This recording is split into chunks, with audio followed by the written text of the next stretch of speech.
Today's roaster scrote is from Zita, who has kindly submitted her story. So let's see which scrote is on the barbecue today. The story begins. So when I was in college, I studied abroad in an Asian country. To learn the local language, I did what most students do and found a language exchange partner. I found that men had fewer options and were more reliable than women, so I chose a guy who was seemingly nice and normal. Let's call him Henry. He was about 15 years older than me. Ooh. Red flag number 1. And still lived at home. Red flag number 2. Red flag number 2, still lived at home. I like that you paused there, Savannah, to let that second shoe drop.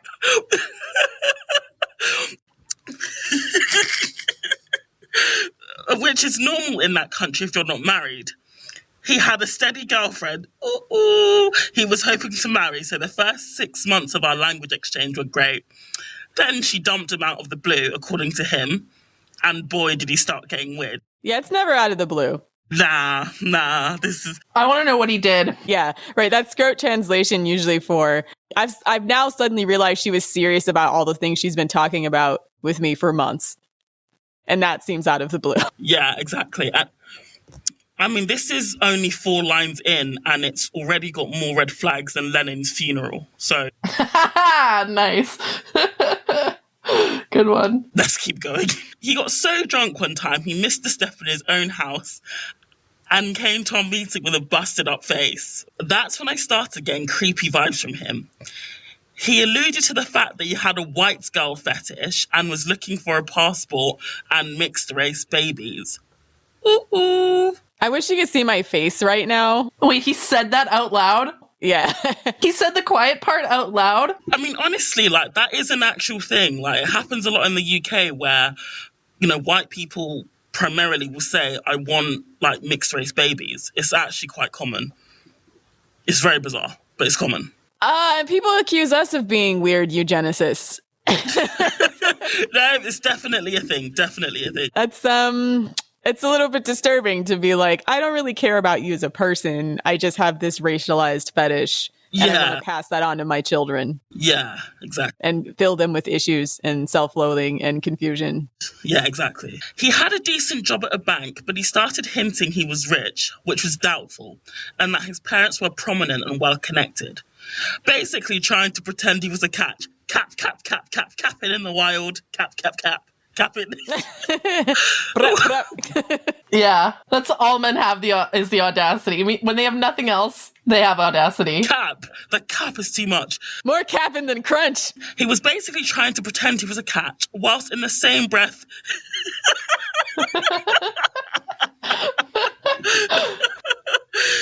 Basically trying to pretend he was a cat, whilst in the same breath admitting that his mum still made his lunch and did his laundry.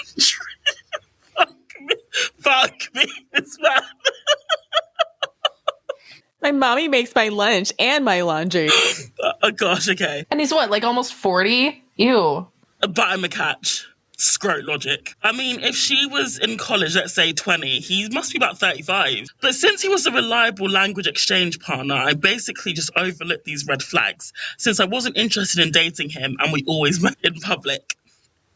And then I went to a spa with my roommate at a local hotel. I brought the hotel's free water bottle to my meeting with Henry, and he absolutely flipped and accused me of going there with a man. Wait, he's not even your man though yet, right? He's just a language exchange partner. Yeah. Where's he get out telling you anything? Like, that ain't your man? He's not your man? I'm confused right now. It's also kind of weird that he's flipping out over a water bottle. I think we're starting to see why Henry was dumped, quote unquote, suddenly out of the blue. Yeah, it becomes clearer, definitely. But we'll continue with Azita's tale of woe because it gets a lot worse. The next time, we were at a coffee shop and he covered his nose with one hand and picked both nostrils for a full minute. What? She timed it as well. She timed it. I mean, that's 1 more minute. That's 1 minute wasted of your life, and 1 minute that should have been such a red flag you got up and left. Oh my god. He then reached across the table, used the same fingers he'd been picking his nose with to take a piece of my dessert without asking, and then winked at me. Oh, hell no. Ew. So bad table manners. What flag are we on now? I can't remember what flag we're on. I think there's like 10 at least so far. But yeah. This is a communist rally of red flags, literally communist rally. I'm just like, hey, that's offensive to communists. No disrespect to listen to a communist, but I mean, they use red flags, so it is what it is. I almost threw up and just pushed the whole dessert across the table to him. Then he went on a business trip. He came back and bragged about being entertained by a different woman every night, trying to make me jealous of prostitutes. Capping again. Just capping. Oh, but at least he brought me a gift. A pen and calendar from his bank's branch office in that country. How thoughtful. Jesus Christ of Nazareth. That reminds me of, like, you remember that TikTok a while back of a sugar baby being like, look at all the stuff that my sugar daddy got for me. And it's like a hat and like some leggings and some small, I'm just imagining your sugar daddy going to like a college campus, getting you a bunch of free pens and like free hats. Bring you the hotel shampoos, like, look at me, yes, I am such a sugar daddy. And like, no, bitch, you're a Splenda daddy. Bringing you the hotel shampoos, yeah. Legit. Look at my bountiful wealth of accumulated hand towels. All this can be yours. The final straw, though, was during our last meeting. We were at a coffee shop. They seem to really favour coffee dates, which is a massive red flag in itself. But I digress. Yeah, too many freaking coffee dates. All right, we didn't even get to that part. You should have never been here. Sounds like they literally lived in a coffee shop. Anyway, I digress. So we were at a coffee shop and he says he wants to practice conditional grammar. So, like, for example, what if is conditional grammar. And so he asked me, so what if your boyfriend got you pregnant and you didn't want the baby? What? Abortion. That's my answer. Well, yeah, or it's your decision, right? But she said I wouldn't be stupid enough to get pregnant by my boyfriend, which, okay, fair response. Okay, so he says, okay, fine, but what if it were your husband? And I told him, if it were my husband, hopefully we'd planned it, and if not, we could discuss it. And he says, but what if you didn't want it and your husband did? I told him that at the end of the day, it's my body and I'll do what I want. And right there, in the middle of the coffee shop, he slammed his palm on the table and yelled, you are not getting an abortion. What? Yeah, somehow I feel like this is not about her. He's trying to baby trap her. This is what he is poking holes in the condoms. Yeah. Or this is what happened with his ex-girlfriend. This might have been why she left, because she was probably like, this guy's a psychopath. I'm aborting your baby and peace out. Which, queen. God. Yeah. Like, it sounds like he's projecting his issues. Yeah.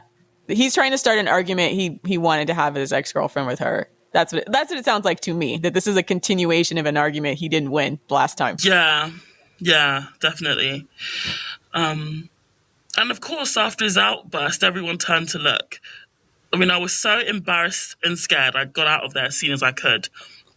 I went home and Googled him, and his username popped up on all these BDSM websites. Okay! I couldn't read it, so I put it in Google Translate, and it was bad. What is this, 100,000 million Furfillion red flag? I don't...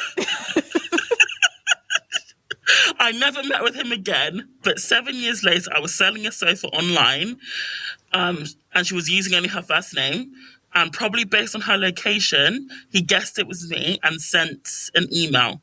I never responded, but was really shook. I hope he never got married or procreated. You and me both, sis. Fucking hell, what was that? Yeah, we're all over here holding our breath. Yeah. We're over here holding our breath and our breasts close to our chests, rocking back and forth. Cupping my boobs in my hands in shock. Yeah. That's what I do to comfort myself. Hoping this man never procreates. Gosh, how do you even begin a roast? Like, oh my gosh. Yeah, the whole time with the whole like abortion thing, I was like, he's trying to baby trap her. No, the moment he said, I want a biracial child, that was like, he's trying to baby trap her. Yes. And he was looking for a passport as well. So clearly trying to baby trap her. He's trying to make her pregnant with his child. It's going to be difficult for her to leave. Therefore, he can, I don't know, weasel his way to a more desirable passport. What a screw! Oh my God. Gosh. It's almost hard to roast this guy because he sounds like crazy abusive. Yeah. Like where it feels too serious to make light of. Wait, back up. So she said it's been 7 years since I dated him So he's 42 at least now, right? In his 40s, yeah. Okay. So we can roast him for being 40. He's a post-wall scrote, probably chasing young women still. Post-wall. His mom still does his laundry, and they're all just looking at him repulsed. Ew. Probably still got skid marks in his boxes as well. Yeah, he hasn't had to do his own laundry. He hasn't learned. That's the thing. If they're not forced to clean up after themselves, they don't learn how dirty they're being, because you start to notice how dirty you are when you're forced to clean it. So you just know this man is filthy. Yeah. I feel bad for his poor mom, like, you know, but also at the same time a little bit... It's partially her fault, though. She got that crazy-ass man in her house. Yeah, a little bit suspicious of the mom for enabling the scrotery, but yeah. The coterie of scrotes, a scrotery. The coterie of scrotery. A coterie of scrotes. It's a scrotery. Coterie of scrotery. Gosh, that's just... And the BDSM was just... Oh. Yeah, I want to know what BDSM was he was into. Was he a dom? Because I mean, he's probably he must have been a dom. Course. He must have been a dom. Like, yeah. Yeah, the BDSM part is just like the maraschino cherry on top of the shit cake. Yeah. Like, I've yet to meet a guy who is like, I feel like doms, like men who are doms, they're mostly losers in real life. So I feel like it's almost like a manifestation of them feeling like a total loser and powerless. And so they want to abuse a woman because it makes themselves feel like in control. It's the same thing as people who play like World of Warcraft and stuff because they don't have any control in their real life. And so or like Minecraft or whatever, by like having some control in this virtual world, makes them feel better about themselves, which I actually think is better than BDSM because at least, you know, with video games, these are fictional people, you're not actually hurting anyone. Whereas with BDSM, you're literally like physically abusing someone else. So... And that's a good point, because whenever you hear BDSM being talked about in magazines, they always talk about like, oh, sometimes powerful people want to feel like they're not in control in BDSM, and so that's why they do this. But I'm like, what about all the not powerful people that do that so they can feel powerful against people that they can't? How come they never talk about that aspect of it? Right? It seems like a very one-sided presentation. Yeah, why is it always about a powerful person wanting to give up power and not like a loser who wants to get more power? Yeah, like a power-hungry loser. And why do we privilege these already privileged people's wants other than like the fact that there's just as many, if not more, of these like completely powerless, disgusting scrotes who use this for abuse? Yeah. You know, they're not even reclaiming power. It's power they never had in the first place that they're trying to claw back under the guise of being a dom. Yeah, basically all this BDSM stuff is just like a gateway drug for patriarchy. Like it's a sneaky... It's one of those like sneaky ways that patriarchy is trying to come back. You know, it's like, well, now I can't like beat my wife in like a way where I'll get away with it, at least not as easily as before. And so now I'm going to do it because it's a sex game and it's a kink or a BDSM. Well, it seems like Gail Dine said from the interview in the previous week, is that it just seems like the Ivies, again, like downloading their privileged values, where from their perspective, they're always in power. So they always look at it from the perspective of someone who's already in power, who wants to feel that they're not in power, and not understanding like the vast majority of people who that does not apply to. So once again, we're hearing the privileged side of the BDSM story.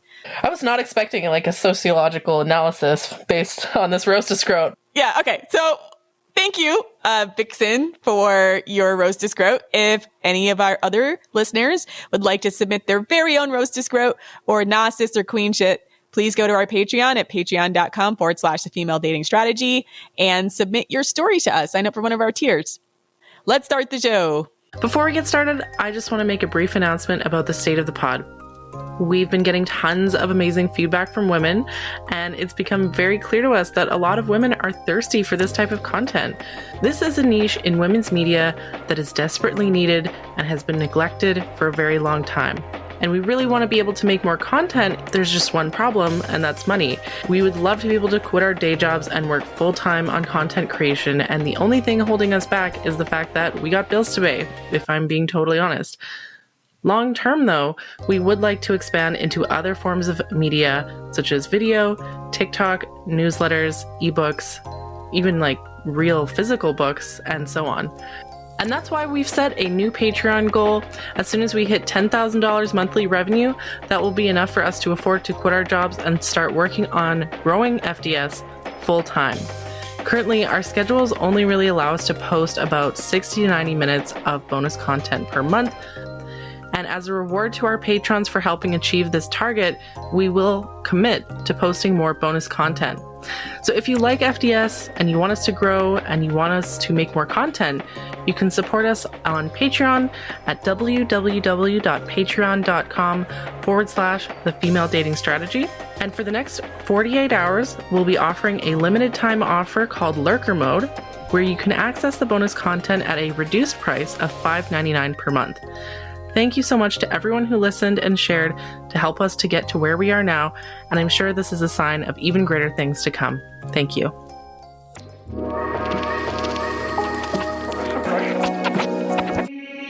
What's up, queens? Welcome to the Female Dating Strategy Podcast, the meanest female-only podcast on the internet. I'm your host, Ro.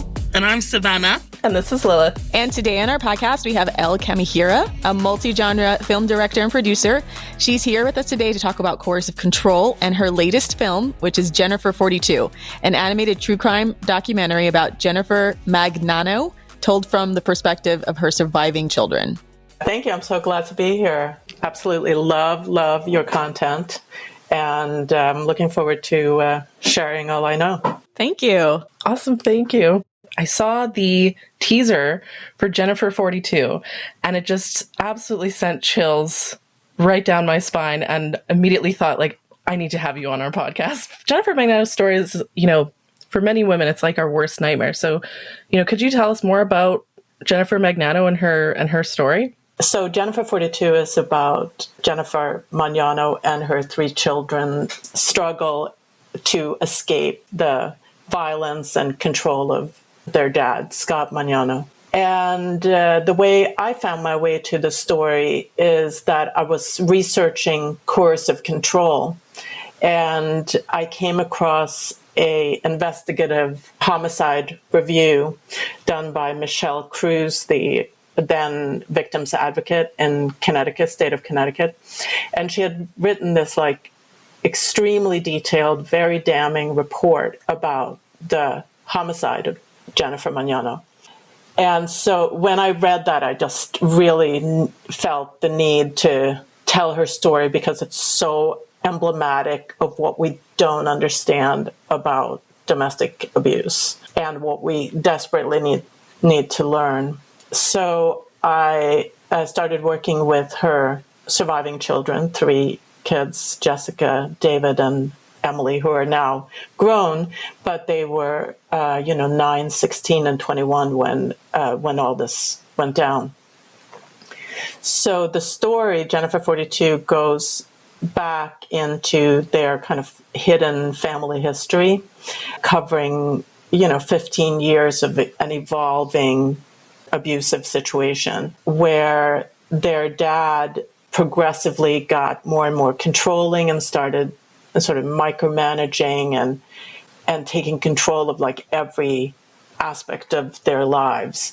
Most of all Jennifer's, to the point where they couldn't go anywhere without his permission. They couldn't move about the house. Jennifer was chained to the kitchen, not literally chained, but she wasn't allowed to move about the house. She had to stay in the kitchen and just kind of await Scott's every command. It went to complete absurdity where, he made rules for how to wash their hands and how to shower and how to dress and what temperature the water could be, there was no how to switch, flip a light switch, how to vacuum, how to do anything at all. And so their lives became this sort of nightmare of rules and regulations that they just couldn't escape from, and had their time and attention completely monopolized by this fear of or else. He created a system of rules and regulations, but though with punishments if they didn't obey his specific rules. Over time, the situation got more and more escalated, and finally, Scott, got more violent towards all members of the family, in particular Jennifer. So finally she had enough, and they made a plan together, she and the children, and escaped and got away. But they thought, of course, that they were running to safety. What they met in the real world was a lot of indifference, and they couldn't get help anywhere they turned locally. The shelter wouldn't take them because one of her daughter, Jessica, was an adult and David was a teenage male, and they just couldn't get the help they needed. So Scott, of course, was on their track right away and was starting to hunt them down in the town they lived in. So they had to save themselves again and hopped on a train to California without food or money or anything. When they got to California, they finally, they had found a shelter that would take them, and the California system kind of wrapped their arms around the family, and they started to recover and get the help they needed. But back in Connecticut, Scott was not apprehended, but not even interviewed by the police. They didn't. Jennifer had filed a police report before she left town, and that just sat on the desk. So nothing happened with Scott. So he started sort of working the system, telling them that Jennifer had kidnapped the kids and so on. That's interesting you bring that up about there not being a police report, because we just did some bonus content about Josh Duggar and how when he was confronted, I almost say confronted was the only thing that happened, about sexually abusing what allegedly was his sisters and his sister's friends. They basically went to the sheriff, and the sheriff didn't even record it. The sheriff basically gave him like a knock it off. And he was able to bypass prosecution because they just, for whatever reason, didn't take the crime seriously. And that's very much what happened in this case. They just didn't do anything. The local police I think, felt that he was untouchable and that she was at fault somehow. They basically buy his version of events wholesale. He filed for custody of the kids, and they gave it to him sight unseen without asking any questions. Jennifer was threatened with getting arrested and losing her kids, and she was terrified. Connecticut compelled her to come back. They said in court, facing your abuser here in Connecticut, which was not the law at the time at all. She put her trust in the justice system and came back to Connecticut. She did, hire a lawyer and fought really hard for herself, both from the divorce, and did everything she was told, followed all the rules. Meanwhile, Scott didn't face any consequences whatsoever. He was just never even spoken to by the police or anyone. Jennifer ended up winning in the end. She won custody of the kids, and she actually won the family house, which she hadn't expected. But she was so terrified that she knew she couldn't, he had threatened to kill her every day of her life up until that point. So she knew she couldn't stay in town. So she went to the house under police escort. They swept the house and gave her the clear, and she went into the house to collect her belongings, and he had hidden in the basement and ambushed her, tried to drag her away to the car, but she fought back, probably for the first time ever, and he shot her and killed her in front of the kids who were there. Ooh, the story just makes my blood boil. Yeah. So she had literally done everything abuse victims are told to do. She had gotten herself to safety. She had mobilized her friends to protect her and hide her, gotten help from the shelter and everything else. And then the state of Connecticut just completely failed her. Got her killed. Yeah. So now I gave you the whole plot of the film. There'll be no reason to come and see the film. No, I think that sort of storytelling is so important and not just hearing like a 5-minute recap on a podcast, right? So I really hope that people do go out and watch the movie. Anyways, I definitely am. So, but, you mentioned earlier that they're passing a new law called Jennifer's Law. And so it sounds like an attempt to address some of the issues that were raised in Jennifer Magnano's case. And so could you tell us more about Jennifer's Law and what it means? And it was passed, right? Sure. Yeah, it was passed in the House of Representatives, Connecticut House of Representatives yesterday. Awesome. That's amazing. Last night, in fact. And so it's being signed into law now, and it's so we're kind of celebrating that, and it's a huge win for us. Jennifer's Law, just to give it a little background. So our domestic violence response system is a $1 trillion, we call it the DV industrial complex. Agencies, shelters, hotlines, we spend billions of dollars, but the truth is we really are not lowering the number of women murdered by their male partners or exes. That number has been static for a long time, and we've seen a mad uptick over the pandemic. The reason why we believe that we haven't been able to reduce the number of women killed in these situations is that they have domestic violence wrong as a concept.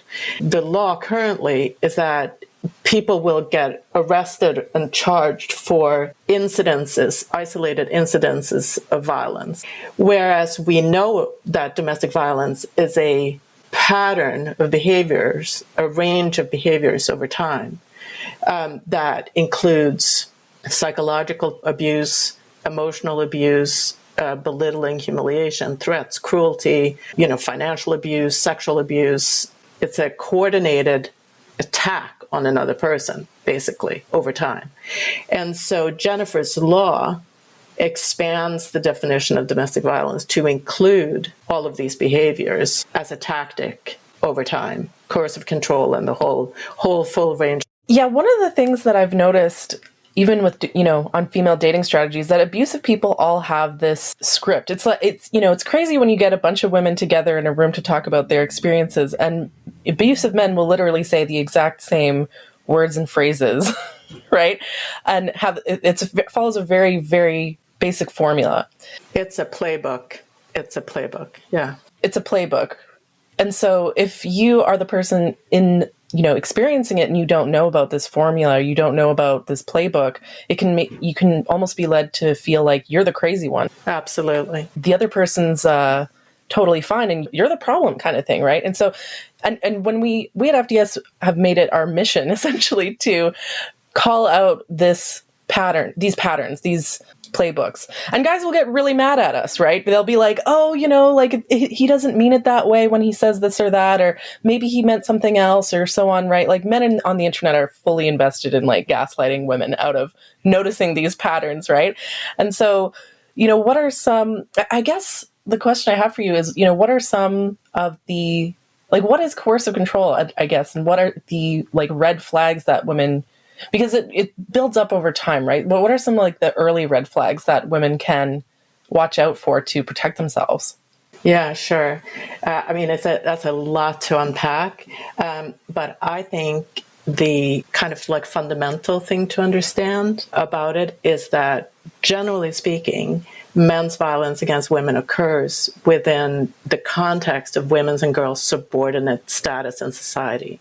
And it serves to maintain that unequal balance of power. That's kind of like a fundamental thing to remember. Coercive control, and I think this is really, really important to talk about right now, because in the domestic violence field, there is a movement to de-gender, or gender neutralize abuse. To say that it's, they call it intimate partner violence or, all kinds of like genderless terms.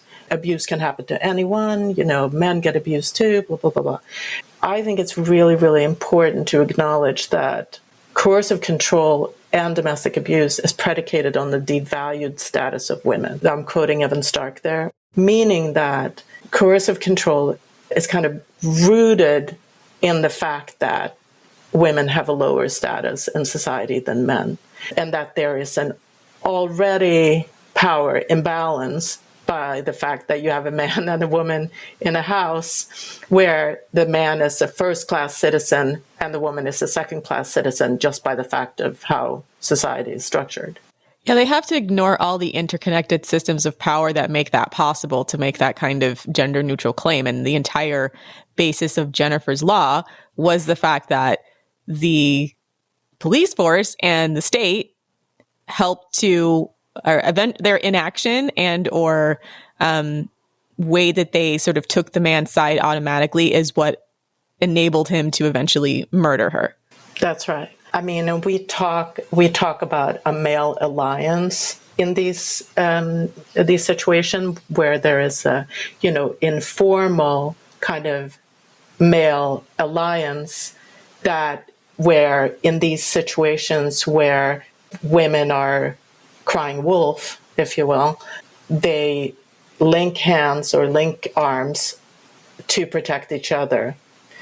And I think that very much happened in this case also where, they didn't want to incriminate Scott Magnano. He was a fellow guy.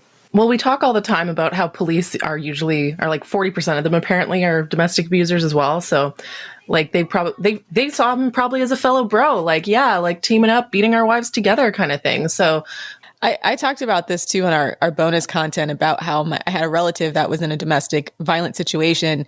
And when she went to get divorced, and she'd been hospitalized a few times because of the abuse. When she went to get divorced, maybe about half the times her husband was arrested was actually recorded.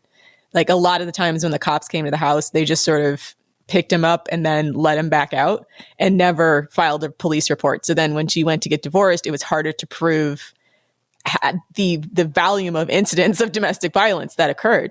Yeah, and we talk about this, united front of misogyny that men seem to have where they link hands and all seem are like united in their mission to oppress women. And people call us crazy for that. They'll say like, oh, you're acting like there's this whole conspiracy, or like, calling us conspiracy theorists for noticing how men work together to, they have this sort of, unofficial code or whatever to support one another and to not challenge other male abusers. And so, and back to what you were saying about the gender neutral stuff, because I was reading some articles about how they tried to change the name of Jennifer's Law to something gender neutral, like on domestic violence or some long and weird, title. So yeah, they were very anxious to have the name of 2 murdered women off that law. Why? Why? Why? Yeah, that's a good question. Woke misogyny. Well, I mean, I can talk about this all day. Woke misogyny, 100%. In Connecticut, our biggest opposition was the 5 big DV, domestic violence agencies. That's who were our biggest rivals and opponents. It doesn't make any sense because I can't pretend to fully understand, but I do think that the domestic violence agency world is captured by other patriarchal systems.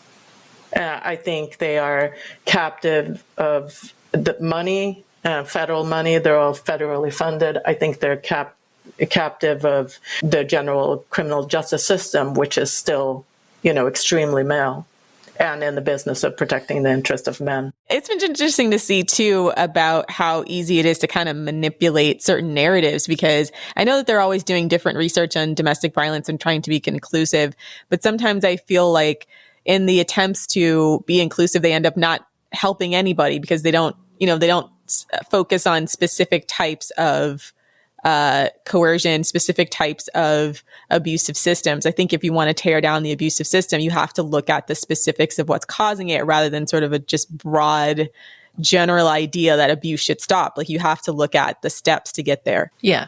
The title, by the way, just to circle back, the title that they wanted to change it to, I guess, or the official title was An Act Concerning a Study of Criminal Laws of this State. which is bullshit. Yeah. I mean, word salad. Yeah. Like, what is that? What is that? Yeah. It's a lot of obfuscation. I think it's one part is people who like things just the way they are, and another part is people who are just too afraid to rock the boat. And so these domestic violence, I guess, organizations that were opposing this law, like what were their arguments? Like what were they even trying to say? I wasn't in those back rooms where those conversations took place, but I do know that it has to do with money, federal funding. It has to do with there's a lot of money in law, divorce law, family court. Family court is famously corrupt in every state. DV agencies sort of work hand in hand with family court. I don't know exactly where things fall apart. That's not my kind of area of expertise yet, but they are not on our side. I know that. They are not on our side of wanting to make, fundamental change and make stronger protections for women. Damn, that is haunting. And that makes me so angry. Yeah, that is yeah. But I wanted to go back to your earlier question about like what women dating women should look out for, because I think that's a really good question. And again, like a little bit back to fundamentals, like we are, we're socialized a certain way, like we're socialized to accept that men are dominant and that they have an entitlement to have their needs met, and women are socialized to take care of others' needs before our own. And I think women should pay really, really careful attention to the power balance between yourself and a partner. And I don't know that we do that enough, that we see like who dictates the terms of the relationship. And do you have, going into it, significantly less power than your male partner? And be wary of that. I also think, my daughter is 30 now, so, and she has a boyfriend, so she's not in the market. But I think if I was raising a daughter now, I would just tell her in no uncertain terms that like choosing a male partner is a risky business, and that it can have devastating consequences if you choose wrong, and that you should carefully vet your partner, before going too far into anything. And that's where we come in. Yeah. Yeah, because what happens is whenever these cases happen, they always say, oh, it's your fault because you picked the wrong guy. Or, they immediately question the woman like, oh, he did this or that. Why didn't you leave? And so FDS comes in. We're like, okay, here's a list of things to look out for. And if a guy does any of these things, dump him. And the reaction's been insane, right? The reaction has been, that's unreasonable. You guys are overreacting. It's misandrist. Yeah, it's misandrist. They're like, oh, you're excluding so many guys with these rules. Yeah, that's the point. That's the point. Exclude away. Because we get blamed for it if we don't. Yeah. Yeah. No, abuse is a serious thing, and ending up in an abusive relationship for a woman can seriously derail your life. And it doesn't necessarily mean physical abuse either. All the other coercive control, now that we can kind of like name those things, are just as devastating as physical abuse is. I mean, we talk about, there's a term called prospecticide that's kind of used for coercive control, and it basically means a person rolls into your life and turns your reality upside down. What you think you believe in, who you are, the values you subscribe to, your relationships, and everything that kind of shapes you is just thrown into complete disorientation, and where you lose your own perspective as a human being that you had before you met this guy, and it's replaced with his perspective of you, of the world, of your other relationship, and so on. Yeah, absolutely. And that's something I've noticed with men who are abusive. They act like their perspective is the only one that matters, and that their perspective is just objective reality, no matter how distorted their perspective or how misogynistic or wrong they are. They are just fully committed to their perspective being seen as the only one that is correct, right? And I wanted to talk about the tagline of the movie, which is, if she stayed, she would die. If she left, she would die.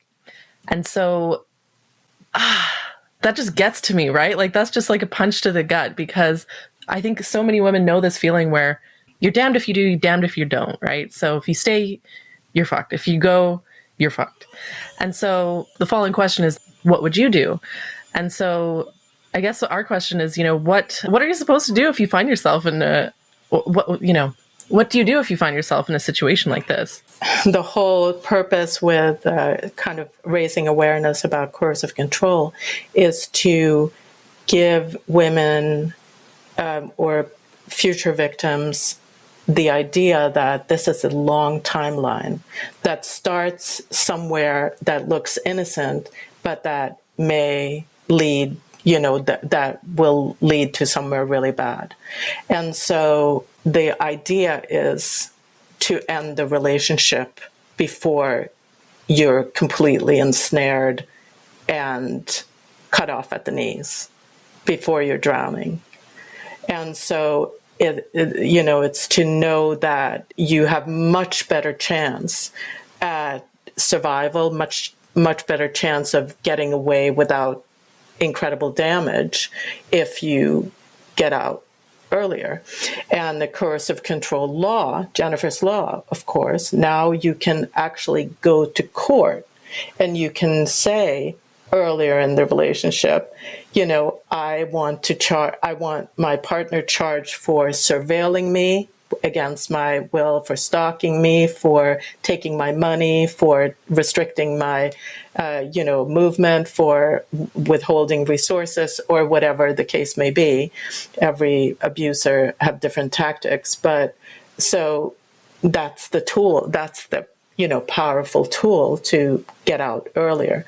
Now, if you are at the point where you'll die if you stay and you'll die if you leave, you have to escape. You have to make a safe plan, mobilize your friends, escape, and cut off all contact and charge. Like, get this guy. Only less than 1% of domestic violence offenders ever see any jail time. So that gives you an idea. And a lot of victims never have any involvement with law enforcement whatsoever. So it's a very, very pervasive problem, and a lot of victims that go without assistance, without help, and without police intervention. I say charge. Just charge them. Press your case. Do what you can to hold them accountable.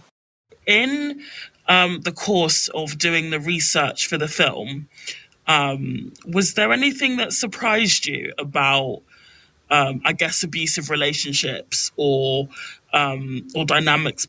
What surprised me the most over time is that I had a notion that women who ended up in these abusive relationships were a certain type, that they had certain weaknesses, or just weren't strong enough, or weren't looking out for their own best interest, or had perhaps abuse in their background. Or what I came to find, I think, is that there is no type of woman who gets abused. It runs a complete spectrum of, from high-powered career women to, housewives, to every economic strata, every race, culture. There's just no type whatsoever. They run the gamut. That's something I noticed. I'm obsessed with the Dirty John story. Yeah. So I'm obsessed with that. One of the things, in the responses, is that so many people are so mean to Deborah Newell. They'll call her stupid, or they'll, a lot of the responses to her is very misogynistic, actually, and say, like, even in the actual podcast, one of the lines was like, I think this speaks to the compartmentalization of intelligence, because how would someone so successful be so stupid, basically, right? And so, and I think that's an excellent point, because people think like, oh, if she's a high-powered businesswoman and so on, you know, we like to think that that makes us less vulnerable to abuse, but that's not necessarily the case, right? There's no one type of woman who gets abused. No, there isn't, and that's really really important to remember.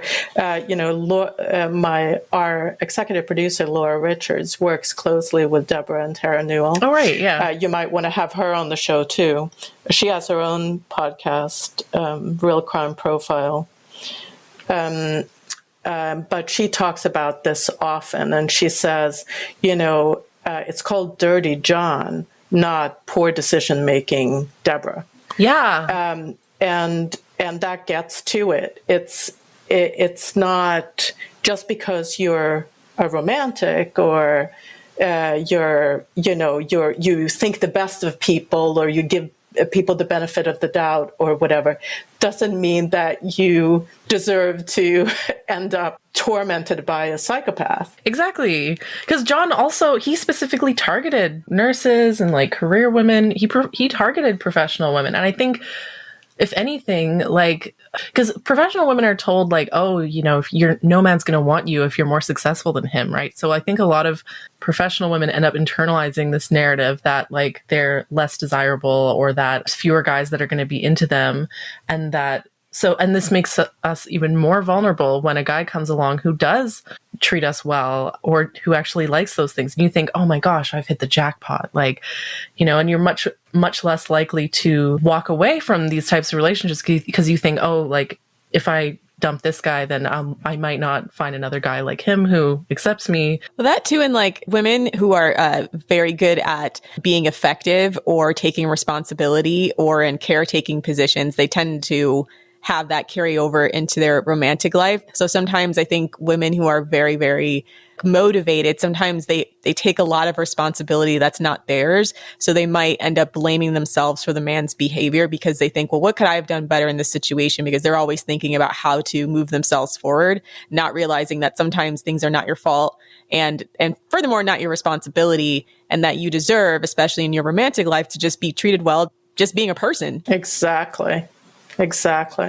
I think that's exactly what happened with Deborah, actually. And look, if you take responsibility for something that happened, then you can also fix it. So it's like, it's not wanting to be a victim that motivates that also. I found that with myself too, like not to that extreme, but where you just don't want to lose sometimes. So that's just, I think, a very human emotion, especially for a person who is the type to take responsibility for themselves, is the type to think that I'm the kind of person that can impact my environment. You like to believe that you can change situations for the better. Exactly. And also, I think what people don't understand about the abusers and Dirty John specifically is that abusers groom. They groom and they compliance test. So they don't all of a sudden violate your boundaries. They do things very incrementally, very one step at a time. They'll make a overly critical comment, or kind of invade your space in a kind of overwhelming way, or they're too fast or too intense, or things. And in order to find out what you'll accept, and if you push back, they know you won't go for that, and they may change tactics and do something else. So it's a moving target you got, and someone who's very calculated in terms of how they come at you.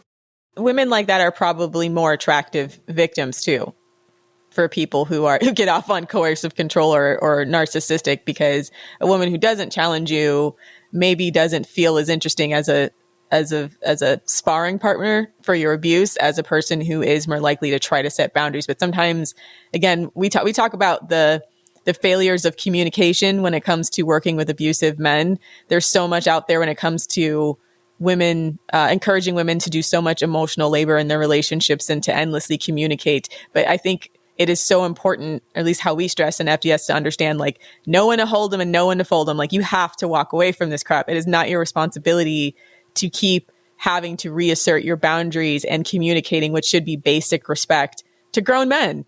Yeah, coercive men definitely do. And I've noticed this in my personal life. Like, really abusive men do seem specifically drawn to high-powered businesswoman types because they like the challenge of taking down, like, big game, so to speak. They'll even say, like, big game, you know, a moose as opposed to a deer or something like that, you know?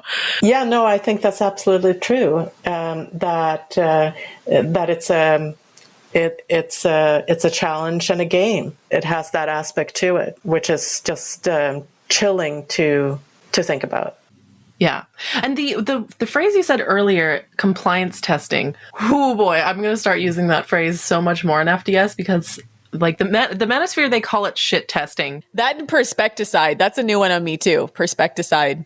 Yeah, perspecticide and compliance testing.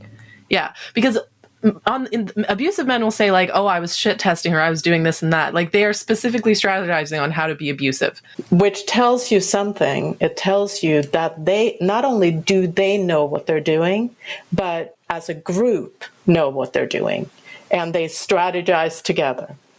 And so if that's the case, that should tip us off, us being women, or on the other side of that, you know, we're targets. They're doing it, you know, it's a purposeful thing. It's not, you know, it's not just like this one bad guy or bad behavior. It's much more structured than that. It's interesting. It's interesting you make that point, Al, because Lindy Bancroft, and why does he do that? He does an excellent job of breaking down the different kinds of abuses and also why, like, men abuse. But he makes it very, very clear that the reason why abusive men are abusive is because it gets them what they want, and that is, like, the crux of, you know, their attitude, is that they know it will get them what they want. And it's also why they are not abusive towards everyone in their life. They don't treat their boss badly because they know that the outcome will be unfavorable as well. So in a way, it's really, really, it's extremely dark, the mentality of the abusive man, because it's so calculated in a way that I think few women, you know, can comprehend. And it's also why circling back to what Rose said about just communicate is so dangerous, because these men know exactly what they're doing. They know that what they're doing is abusive. But for them, the abuse is, you know, like, it helps them, you know, to get what they want. I'm nodding my head furiously. And the woman is just essentially collateral damage to what they want. Essentially, that's how they see it. Absolutely. And but the other side of that coin is they do it because they can, and we're not stopping them. And they enjoy it. I'm of the belief, and this is much debated in you know, in the domestic violence field, but the only thing that stops an abuser is accountability and consequence. I don't believe in therapy. I don't believe in family solution. I least of all believe in restorative justice. 100%. Yeah. These guys deserve zero compassion, zero chances. Because some of the things we find online is people will say, like, oh, it was just a one-time thing. Like, they'll try to have you believe, like, it's just an isolated incident. Not all guys are like that, or whatever. Or that he's secretly a good guy at heart. Well, they have this idea that everything can be fixed through community building or therapy or medication. And perhaps in some distant future, that might be the case. But right now, the goal is to get the abusers off the street. And when you say things like that, you start getting accused of being a quote unquote carceral feminist, or that you think the criminal justice system can solve everything. But the problem is, like, we don't have a better alternative right now, and we need to stop the bleeding right now. So I don't know any person who considers himself a feminist who thinks, like, the only solution is prison. But I feel like it's a little bit naive to just, you know, pontificate in some far off distant future where we have more peaceable solutions to guys like this, and just not acknowledge that some people are just born with a few screws loose. And if we don't have the medication to treat them, you know, right now we just have to figure out how to get them out of the population so they stop abusing other people and then continuing these cycles of violence. Absolutely. And, when you look at domestic violence, you will quickly see that it doesn't stay at home. There's so many other branches of crime that is connected to domestic violence and that begin with domestic violence. Mass shootings or terrorism or other, sort of like mass crimes, in a large percentage of those cases, there's domestic violence at the root of it. I read that about rape as well, that guys a lot of times who rape are also involved in a lot of other petty type street crimes. So it does seem like misogyny is a gateway drug 100%. to so many other things. Yeah, and I also think that, it just like it's human nature. If we don't see consequences and can do things with impunity, we aren't going to fix ourselves. So or fix the problem. We they must see consequences for their behavior, or they're just going to continue doing what they do to get what they want, like you said. Exactly. And they deserve to face consequences, because guess what? The victims of abusers face consequences every day for the rest of their life after they leave their abuser. They're suffering the consequences of that relationship. And so to try to go for some kind of restorative justice for a perpetrator like that is unjust to the victim. Well, it's also a gift to the abuser, because it gives re-entry and gives access to more people to abuse, yeah. More people to abuse, but also to their victim. And it requires the victim to, it burdens the victim with trying to, to fix what is termed a relationship problem, when there's not a relationship problem, there's a victim and a perpetrator. Yeah, I'm just sitting here staring into the abyss, holy shit, this is just, this conversation's changed my life. Anyways, so. But yeah. No, I just said I'm super, super encouraged by the changes that are taking place. You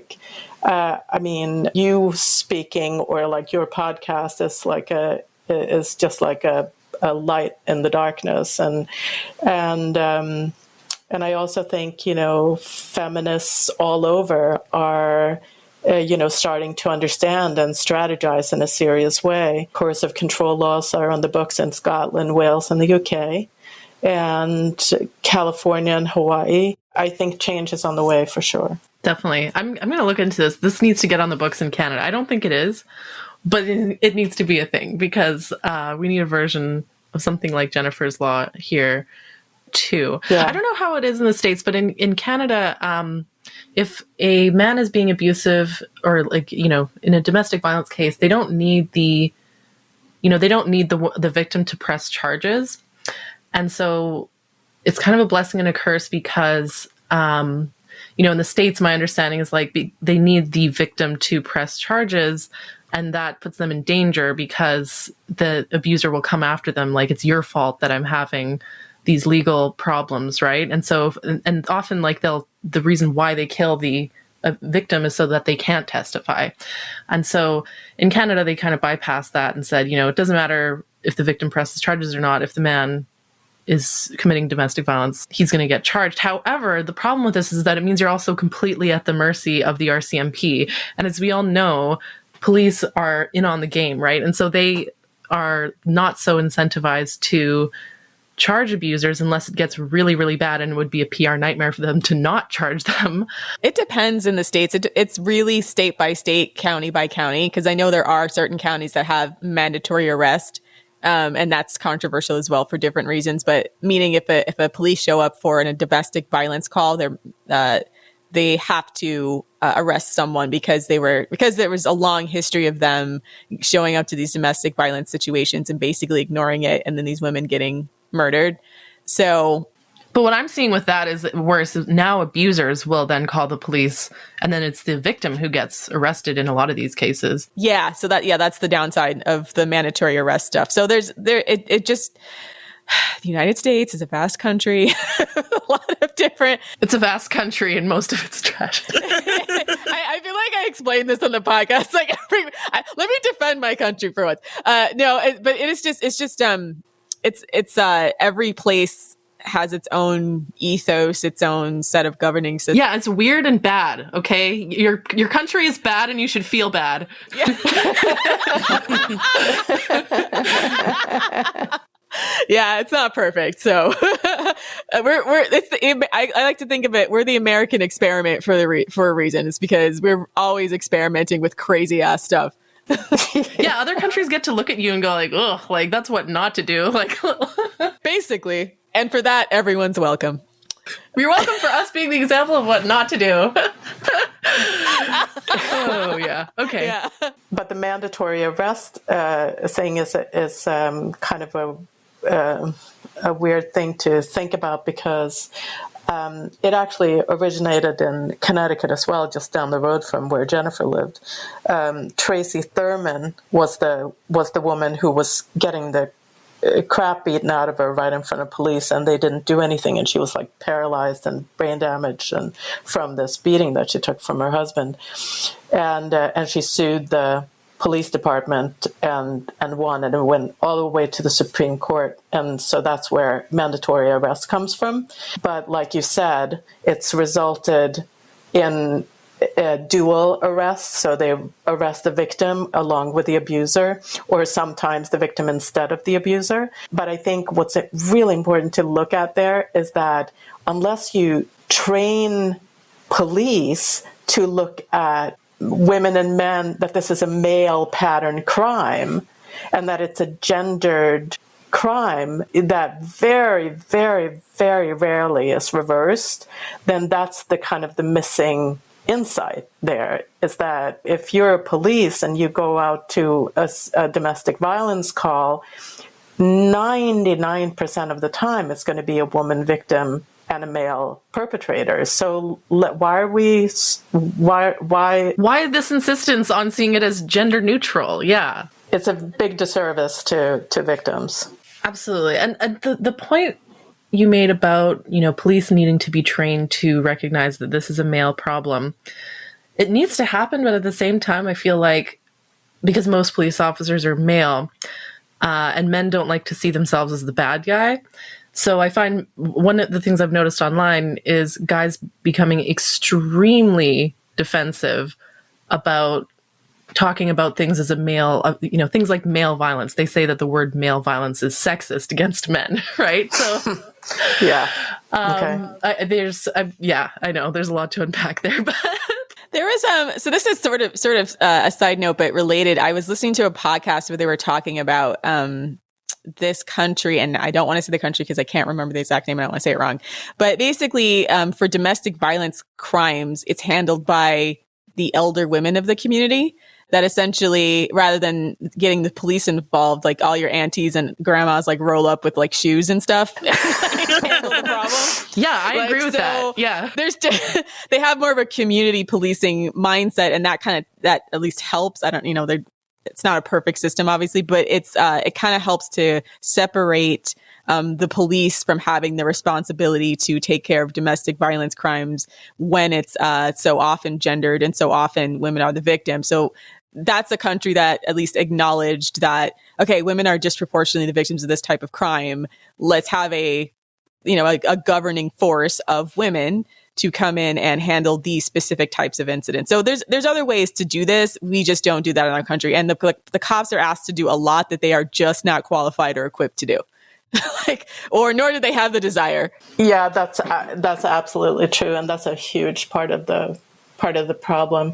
But I mean, like in places like in Spain, they have a specialized court for violence against women and domestic violence, where the court system only handle violence against women and domestic violence. So everyone from judges to lawyers to advocates, etc., are educated in the dynamics of domestic violence. And so that's where you go if you're a victim of domestic violence. And it is for, obviously it's acknowledged that, men are the abusers and women are the victims. And so it's a women's court that's specialized in that. So that's a solution. That's a model. What are some other solutions? Let's brainstorm while we're on the topic, other than throwing them in jail, which is my favorite solution. Yeah, mine too. My other favorite solution is just putting all the rapists and all the murderers on an island, and they can just duke it out, kill and rape each other, and leave the women alone. So, but what are some realistic solutions? I feel like Rapist Island is going to be politically difficult. Rapist Island. It's difficult to pass politically, yeah.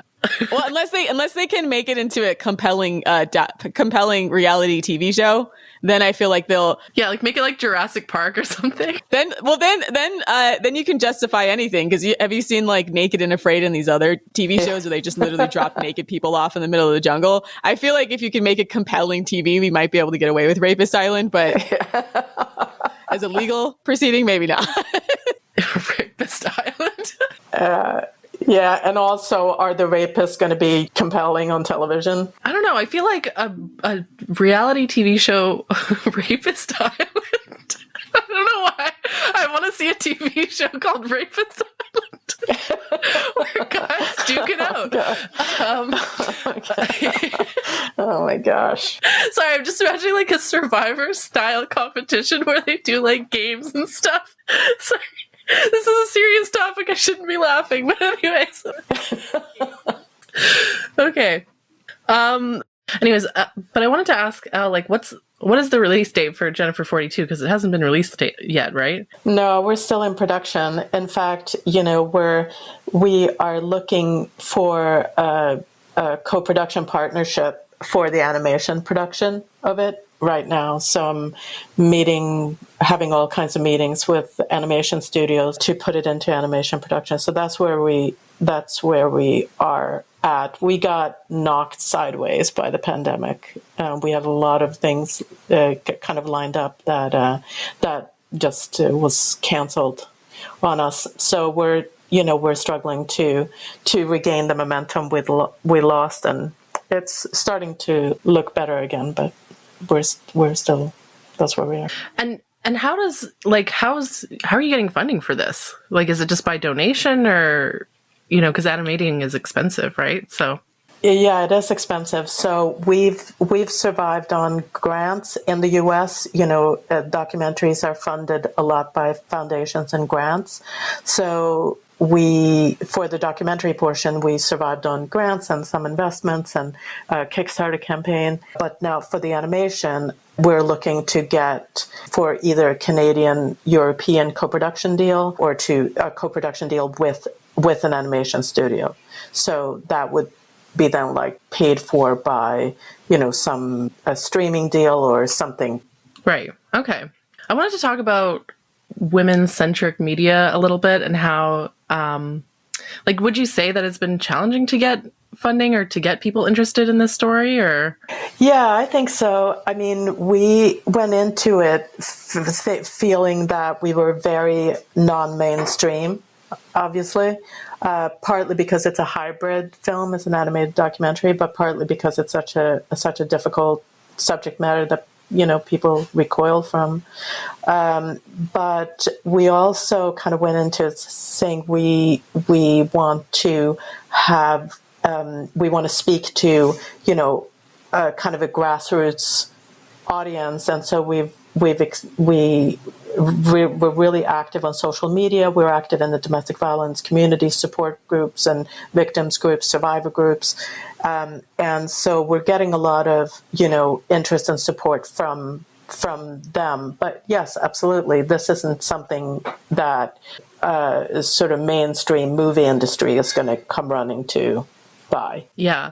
And so I wanted to take this opportunity, if there's anything that you wanted to plug, or, what if our audience is listening to this and they want to help get this in production or get this through production, what can we do about that? Well, absolutely go to jennifer42movie.com. That's where we have all of our information, and you can donate there, and there are different levels of donations that can get you various perks and things. There's also Believe Women merch on there, if you're interested in that. And then, but if there are any women-centric producers listening to this, contact me. Awesome. Yeah. I do want oh, sorry. Go ahead, Ro. I just thought of a tagline for Rapist Island. Rapist Island. They really are raping everybody out here. That's good. Yeah, sorry. I had to get that one in. They really are raping everybody out here. Okay.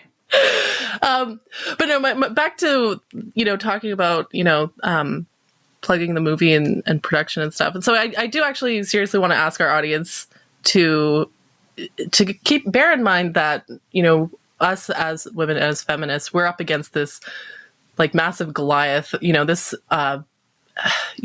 most media is made by and for men, right? And it kind of pisses me off that there's always like hundreds of millions of dollars to throw at the latest fucking Adam Sandler or Seth Rogen movie to talk about their dumbass bro comedy. But when women want to get our stories out there, all of a sudden we hit this wall of funding, right?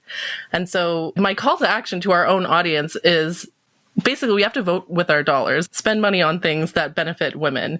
If you're a woman listening to this, pull out your wallet, donate to Jennifer42. And while you're at it, sign up for our Patreon. Yes, we made some changes actually to our Patreon recently because we are no longer doing a raffle. But on our Patreon, we still have the available option to submit your story for a roast a scrot, a Gnosis, or a queen shit. And we'll read it on air and help celebrate your life or roast all the low value men in your life. That's patreon.com/the female dating strategy. I love your term, low value men. I think that's so apt.